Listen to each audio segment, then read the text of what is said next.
வணக்கம் மக்களே, எல்லாரும் எப்படி இருக்கீங்க? நல்லா இருக்கீங்களா?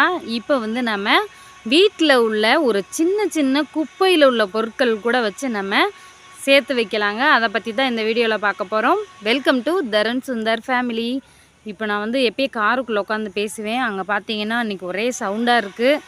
இங்கே வரைக்கும் கேட்கும்னு நினைக்கிறேன். அதனால தான் நான் வந்து காட்டுக்குள்ளே உட்காந்து பேசுகிறேன். நம்ம வீட்டுக்கிட்டே தான் பக்கத்தில் காடு தான் இருக்குது. இப்போ அங்கே தான் உட்காந்து பேசுகிறேங்க. பாருங்கள், குடும்பத்துக்காக உழைக்கணும் எவ்வளோ கஷ்டப்படுறோம். இதே மாதிரி நீங்கள் வந்து வெளியில் போகாமே உங்கள் வீட்டுக்குள்ளே உள்ள பொருட்களையே நீங்கள் குப்பைன்னு நினச்சி தூக்கி போடக்கூடிய பொருட்கள்லேருந்து எப்படி சம்பாதிக்கலாம் தாங்க பார்க்க போகிறோம். Welcome to Tarun Sundar family. இப்போ நம்ம ஃபஸ்ட்டு பாயிண்ட் பார்க்க போகிறோம். என்னன்னு பார்த்தீங்கன்னா, பால் கவர் இருக்குது பார்த்தீங்களா? நம்ம வீட்டில் எப்படி ஒரு நாளைக்கு ஒரு பால் கவர் இருக்கும். அதை வந்து நம்ம குப்பையில் தான் போட போகிறோம். அதை குப்பையில் போடுறத உங்கள் வீட்டு ஜன்னலில் வந்து ஒரு பாலித்தீன் கவரை தொங்க விட்டுக்கோங்க. அந்த கவருக்குள்ளே பார்த்தீங்கன்னா நம்ம டெய்லி யூஸ் பண்ணுற அந்த பால் கவரை அந்த கவரில் போட்டு போட்டு வச்சுருங்க. அப்படி நம்ம போட்டு போட்டு வைக்கல, அது வந்து ஒரு கிலோ 10 ரூபா 15 ரூபா இந்த மாதிரி எடுத்துக்கிடுவாங்க. உங்கள் ஊரில் எவ்வளோங்கிறத கமெண்ட்டில் சொல்லுங்கள். நான் கல்யாணம் முடிஞ்ச வந்த புதுசில் எங்கள் மாமியார் வந்து அப்படி தாங்க சேர்த்து வச்சாங்க. அவங்கள பார்த்து தான் நானும் கற்றுக்கிட்டேன். இந்த மாதிரி சேர்த்து வைக்கும்போது ஒரு 10 ரூபா 15 ரூபாங்கும்போது அதை ஏன் சும்மா விடுவானே, குப்பையில் தானே போட போகிறோம், சேர்த்து வச்சா உங்களுக்கு லாபம். ரெண்டாவது பாயிண்ட் என்னென்னு எப்படி நம்ம வீட்டில் டெய்லி தேங்காய் வந்து பயன்படுத்துவோங்கள்ல, தேங்காய் சட்னிக்கோ குழம்புக்கோ ஏதோ ஒரு டிஃபனுக்கோ எதுக்கோ நம்ம வந்து டெய்லியுமே தேங்காய் வந்து பயன்படுத்துவோங்க. அப்படி நாம் பயன்படுத்தக்கூடிய தேங்காயில் வந்து அந்த தேங்காயை யூஸ் பண்ணதுக்கப்புறமா அந்த ஓடு இருக்கும் பாருங்கள், தேங்காய் சிரட்டை. இந்த தேங்காய் சிரட்டை வந்து நமக்கு ரொம்பவே பயன்படுங்க. இது வந்து எந்தெந்த விதத்தில் பயன்படுது அப்படிங்கிறத பார்த்திங்கன்னா, அந்த தேங்காய் சிரட்டையை காய வச்சு கவரில் போட்டு எடுத்து வச்சோன்னா, நம்ம வீட்டில் வெள்ளி செவ்வாய் சாம்பிராணி போடும்போது அதை உடச்சி அந்த கங்குக்கு வந்து யூஸ் பண்ணிக்கலாம். அப்படி இல்லை அப்படின்னு பார்த்திங்கன்னா, இதையுமே ஒரு பையில் போட்டு போட்டு வச்சிங்கன்னா, எப்படி கரிமூட்டத்துக்கு அந்த கருவேல மரத்தோட அந்த கட்டையெல்லாம் நிலக்கரிங்கிறாங்கள, அந்த கட்டை இருக்குது பார்த்திங்களா, வேலி கட்டை, அதை எரித்து புகை மூட்டம் போட்டு அதை விற்பாங்க மூட முடியாது எங்கள் ஊரில் ஹோட்டலுக்கெலாம் அடுப்பு பற்ற வைக்கிறதுக்கு. அப்போ இப்போ அதே மாதிரியே இந்த கொட்டாங்குச்சியும் விற்கிறாங்க. தேங்காய் சிரட்டை இருக்குது பார்த்திங்களா, தேங்காவோடு, அதையுமே கிலோ 10 ரூபா 20 ரூபான்னு விற்கிறாங்க. உங்கள் ஊரில் எவ்வளோன்னு விசாரித்து பார்த்து சேர்த்து வச்சு இதை வந்து கொடுங்க. நம்ம குப்பையில் நம்ம குப்பை கொட்ட போகிறோம் பார்த்திங்களா, குப்பையில் வர்றாங்கல்ல, குப்பை வாங்க வரவங்கக்கிட்ட நீங்கள் கொடுத்தீங்கனாலும் அந்த தேங்காவோடலாம் தனியாக எடுத்து பையில் போட்டுக்கிடுவாங்க. அவங்க வந்து அதை தனியாக விற்றுருவாங்க. இதே மாதிரி மூணாவது டிப்ஸு பார்க்கலாம், ஒரு சூப்பரான டிப்ஸ். நம்ம வீட்டில் வந்து பிளாஸ்டிக் ஜாமான் தேவையில்லாமல் இருக்கும் பார்த்திங்களா. இப்போ உடஞ்ச குடம், இந்த மாதிரி உடஞ்ச குடம், பிள்ளைங்க வந்து விளாண்டுட்டு உடஞ்சி போன விளையாட்டு ஜாமான்லாம் உடஞ்சி போச்சுன்னா அள்ளி குப்பையில் போட்டுறாதீங்க. இனிமேல் அதை வந்து ஒரு கவரில் ஒரு சின்ன பீஸு பிளாஸ்டிக்காக இருந்தாலுமே அதை எடுத்து சேர்த்து வச்சிங்கன்னா சிறுதுளி பெருவெள்ளம். சின்னதாக எடுத்து வச்சிங்கன்னா அது ஒரு நாள் நிறைய பிளாஸ்டிக், ஆமாம் ஒரு சின்ன பாட்டில் மூடி தானே அப்படின்னு நினச்சி நீங்கள் எடுத்து அதை வந்து குப்பையில் போடுவீங்க. அப்படி போடக்கூடிய அந்த பிளாஸ்டிக் மூடி கூட உங்களுக்கு கிலோ கணக்கில் போகையில் அது அதிகமாக தெரியுங்க.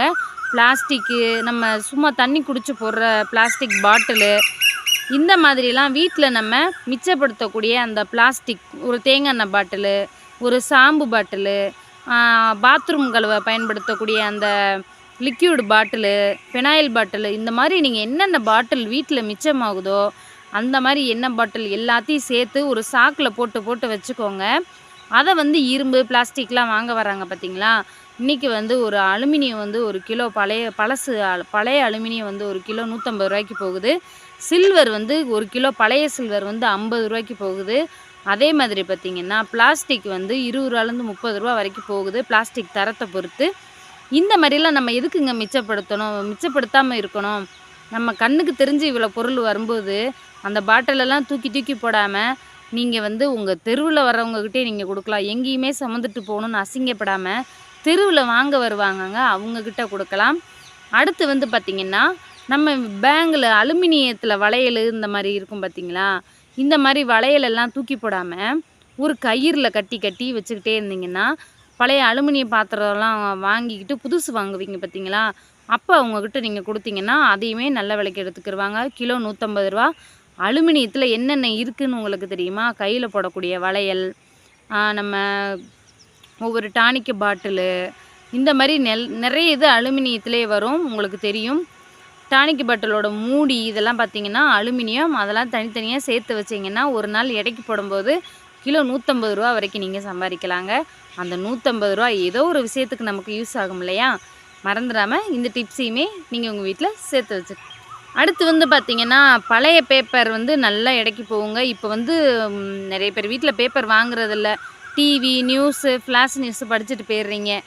இப்போ வந்து ஒவ்வொரு சில வீட்டில் பேப்பர்ஸ் இருக்கும். அப்படி இல்லைன்னு பார்த்திங்கன்னா நம்ம தேவையில்லாத பேப்பரு நம்ம இப்போது ஒரு புக்கு வந்து கதை புக்கு வாங்குகிறோம், ஒரு ஸ்டோரி புக்கு வாங்குகிறோம். இது ஏதோ ஒன்று நமக்கு தேவையில்லை, படித்து முடிச்சிட்டோம்.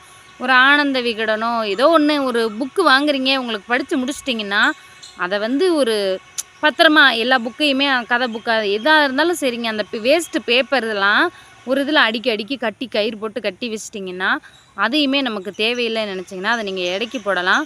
அதை வந்து தேவையில்லாமல் போடுறதுக்கு எடைக்கு போட்டால் நமக்கும் மிச்சமாகும், அவங்களும் ரீயூஸ் பண்ணி நமக்கு மறுபடியும் அது ஒரு பேப்பராக வருங்க. முடிஞ்சால் இதையும் ட்ரை பண்ணி பாருங்கள். தமிழக வரலாற்றிலேயே ஏன் இந்த இந்திய வரலாற்றிலேயே உலக வரலாற்றிலேயே நான் ஒரு டிப்ஸு சொல்கிறேன் கேளுங்க. இது நீங்கள் டிப்ஸுன்னு நினச்சாலும் சரி, ஒரு அட்வைஸுன்னு நினச்சாலும் சரி. அது இன்ஸ்கர்ட்டு அந்த பாவாடை வந்து கிழிஞ்சு போச்சுன்னா நிறைய பேர் கால் துடைக்க போட்டுருவீங்க, தூக்கி போட்டுருவீங்க, இந்த மாதிரி கிழிஞ்சு ஏதோ குப்பையில் போட்டுருவீங்க, இந்த மாதிரி செய்வீங்கள்ல. நான் ஒரு ஐடியா சொல்கிறேன் கேளுங்க. அது உள்பாவாடை தானே. இப்போ நம்ம வெளியில் போடுற நைட்டினா அது நம்ம தைக்க கொடுத்தா 10 ரூபா 15 ரூபா செலவாகும்ன்ட்டு கொடுக்காம அதையுமே தரத உடைக்க போட்டுடுறீங்க. இப்போ இன்ஸ்கர்ட் வந்து உள்ளே தானே போடுறோம் உள்பாவாடை, அது வந்து உள்ளே நம்ம கையாலே தைச்சி போட்டால் யாருக்கு தெரியவா போகுது? அந்த மாதிரி நீங்கள் ஒரு ஊசி, ஒரு நூல்கண்டு, ஒரு ஊசி 2 ரூபா 1 ரூபா தாங்க இருக்கும். அது இல்லாமல் ஒரு நூல்கண்டு பார்த்திங்கன்னா 5 ரூபாய்க்கு 10 ரூபாய்க்கெல்லாம் இருக்குது. ஒரு நூல்கண்டு வாங்கி வச்சுக்கோங்க. இந்த மாதிரி கிழிஞ்சு தேவையில்லாமல் போகிற இந்த பாவாடை இந்த மாதிரி இதெல்லாம் நம்ம மறுபடியுமே யூஸ் பண்ணிக்கலாம். இன்னும் கொஞ்ச நாள் நமக்கு உழைக்கும் இல்லையா? இதை மறக்காமல் ட்ரை பண்ணி பாருங்கள். அப்புறம் வந்து இதுவுமே எனக்கு தெரிஞ்ச ஒரு யூடியூப் சேனலில் எந்த channel cook and taste Tamil அக்கான்னு நினைக்கிறேன், அவங்க வந்து போட்டிருந்தாங்க. பீக்கங்காய் தோலை வச்சு சட்னி அரைச்சிருக்காங்க. எங்கள் அம்மா சின்ன பிள்ளையில் என்ன செய்யுன்னு பார்த்தீங்கன்னா கருணக்கிழங்கு இருக்குது பார்த்தீங்களா, அந்த கருணக்கிழங்கு தோலை வந்து எங்கள் அம்மா வந்து துவையல் அரைச்சி கொடுக்கும். புளியெல்லாம் வச்சு புளி பூண்டு வத்தை 2 மிளகா வத்தை கருவேப்பிலை எல்லாம் வச்சு சேர்த்து நல்லா வதக்கி எங்கள் அம்மா வந்து இந்த பீக்கங்காய் தோலையும் கருணக்கிழங்கு தோலையும் சட்னி அரைச்சி துவையல் அரைச்சி கொடுக்கும். எங்கள் அம்மா சூப்பராக இருக்கும். பழைய சோறுலேருந்து சுடுசோறு வரைக்கும் நல்லாயிருக்கும். இந்த மாதிரி நம்ம தூக்கி போடக்கூடிய பொருளை ஒரு சட்னியாவோ துவையலாவோ செஞ்சு சாப்பிட்டா உடம்புக்கும் நல்லது, சைடிஷ்க்கு அன்னைக்கு காய்கறி செலவு மிச்சமாகும் இல்லையா?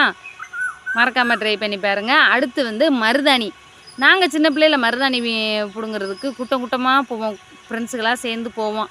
நடுவில் ஓடையில் தண்ணி போகும், அதை தாண்டி நாங்கள் அப்படி கையை பிடிச்சி இப்படி முள்ளு மேலே ஏறிக்கிட்டு நாங்கள் வந்து மருதாணி பிடுங்க போவோம். இப்போ வந்து அந்த மருதாணிக்கு வேலையவே இல்லாமல் போயிடுச்சு. அந்த மாதிரி நீங்கள் மருதாணி உங்களுக்கு கிடச்சிச்சின்னா அதை அரைச்சி கையில் வச்சு அந்த காஞ்சதை தூக்கி போடாமல் அதையும் காய வச்சு எங்கள் அம்மா என்ன செய்யும் தெரியுமா? தேங்காய் எண்ணெய் வாங்கி இந்த மருதாணியை அந்த தேங்காய் எண்ணெயில் கொதிக்க வச்சு எங்கள் அம்மா வந்து அப்படியே எங்களுக்கு தலையில் தேய்ச்சி விடும். முடி நிறையவே வளரும். இங்கே வந்து நான் தலையில் எண்ணெய் கூட தேய்க்கிறதில்ல, தலை பின்னுறதே இல்லை. அதனால தான் எனக்கு முடி கொட்டுது. பரவாயில்ல, சாமிக்கு தானே. அடுத்து பார்த்துக்குறோம். அடுத்த டிப்ஸ் என்னென்னு, நம்ம வீட்டில் காய்கறி கட் பண்ணுறோம் இல்லையா, அந்த நம்ம கட் பண்ணக்கூடிய காய்கறியோட கழிவுகளை வந்து நீங்கள் வீணாக குப்பை தொட்டியில் போடாமல் அதையுமே ஒரு ஒரு மண் போட்டு இப்போ ஒரு குடம் பிளாஸ்டிக் குடம் உங்கள் வீட்டில் உடஞ்சிருச்சு, அந்த குடம் அரை குடம் இருக்கும்ல, அது இருந்துச்சுன்னா அதில் பாதி அளவு மண்ணை ரெப்பி அதில் வந்து போட்டு வச்சிங்கன்னா அது மக்கி மண்புழுவாயிரும். நீங்கள் அதில் ஒரு ரோஸ் செடியோ மல்லிகைப்பூ செடியோ இது பூ இல்லைன்னா காய்கறி செடியோ ஏதாவது போட்டு வச்சிங்கன்னா நல்லா வளரும், காயும் உதவும், உரமாகவும் ஆயிரும். ஃப்ரெண்ட்ஸ், இன்றைக்கி வந்து உங்களுக்கு இந்த டிப்ஸ் எல்லாம் பிடிச்சிருக்கா, புதுசாக இருக்கான்னு சொல்லுங்கள். பிடிச்சிருந்தா நம்ம சேனலை லைக் பண்ணுங்கள், மறக்காமல் நம்ம சேனலை சப்ஸ்கிரைப் பண்ணிக்கோங்க. கூடவே ஆளுங்கிற பெல் பட்டன் கிளிக் பண்ணுங்கள். உங்களிடமிருந்து விடைபெறுவது நம்ம தர்மசுந்தர் ஃபேமிலி. டாட்டா பாய்.